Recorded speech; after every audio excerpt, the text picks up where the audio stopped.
नमस्कार शेतकरी मित्रांनो, मी Okkal seeds private limited Bangalore या कंपनीचा प्रतिनिधी दीपक सोनवणे. हे आपले सुरेश भाऊ आहेत. यांनी आपला झेंडू अंबर ओक्कल सीड्सचा ही व्हरायटी लावली आहे. तर तुमचं नाव सांगा पहिले.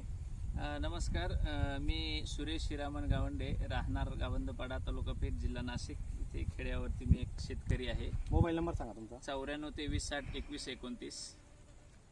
94 23 60 21 29. ओके.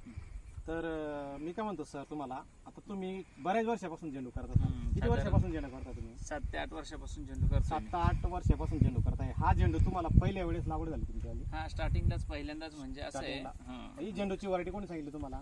ही माऊली नर्सरी म्हणून आहेत, उमराळेचे आमचे मित्र आहेत, निलेश आपसुंदे म्हणून. बरं बरं. त्यांच्या नर्सरीतून हे झेंडूचं रोप आम्ही आणलं होतं. बरं, तुम्हाला काय फुल वगैरे दाखवलं होतं पहिले? फुल म्हणजे व्हरायटी शोधत होतो तशी एक बेस्ट व्हरायटी, कारण इतर व्हरायट्या पण मी केलेल्या, पण त्याच्यामध्ये जो प्रॉब्लेम येत होता मग तो प्रॉब्लेम मी त्यांना सांगून दाखवला. बरं. त्यामुळे त्यांनी व्हरायटी सुचवली, पण अचानक ते वाटतं मार्केटमध्ये गेले आणि फुल मला पाठवलेलं. ओके. त्याच्यात ह्या व्हरायटीचं नाव सांगितलं आणि ही व्हरायटी मी फुल पाहिले. काय नाव आहे? येलो टॉल म्हणून सांगितली. अंबर सीड. हा, अंबर सीड, येलो टॉल म्हणून अंबर सीड. अंबर ही ओक्कल सीड्स बँगलोरची आहे. या अंबर व्हरायटी झेंडू ही तुम्हाला कशी वाटली आता ते सांगा शेतकऱ्यांना. नाही म्हणजे ही व्हरायटी तशी आहे ना, एक शेतकरी म्हणून तर मी सांगितलं म्हणजे प्रामाणिकपणे एकच 100% म्हणजे मनापासून सांगतो काही एकच नंबर व्हरायटी.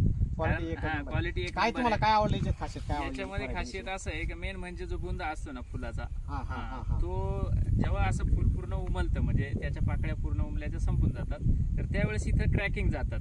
मग क्रॅकिंग गेल्यानंतर मार्केटमध्ये गेल्यानंतर फुल चालत नाही. तर याच्यामध्ये क्रॅकिंग काही दिसत नाही, म्हणजे नाहीच आहे ना. आता हे जवळजवळ मी हे बघा शेतकरी मित्रांनो, क्रॅकिंग वगैरे काही नाहीये बरं का. क्रॅकिंग वगैरे नाही काही व्हरायटीला. आणि अजून रेजिस्टंट पॉवर कशी झाडाची? म्हणजे झाड हे ना म्हणजे ग्रोथिंग चांगली ग्रोथ आहे त्याची. फांद्या पण एकदम व्यवस्थित आहे. दोड्यांची संख्या पण कॅनोपी चांगली आहे. दोड्यांची संख्या पण चांगली आहे. आणि उंची पण अशी मापात आहे तोडाच्या हिशोबाने एकदम, म्हणजे जास्त वाढलेली पण आहे आणि जास्त बुटकी पण आहे. बरं बरं. हे बघा शेतकरी मित्रांनो, म्हणजे फुल किती दाबलं तर बॉल सारखं लगेच मोकळं पाकळी मोकळी होते. तुम्हाला पाकळी दिसणार नाही, कुठं काही दिसणार नाही. म्हणजे तुम्ही ही व्हरायटी लावून समाधानकारक झाले का तुम्ही? नाही, एकदम 100%. शेतकऱ्यांना काय सांगू इच्छिता?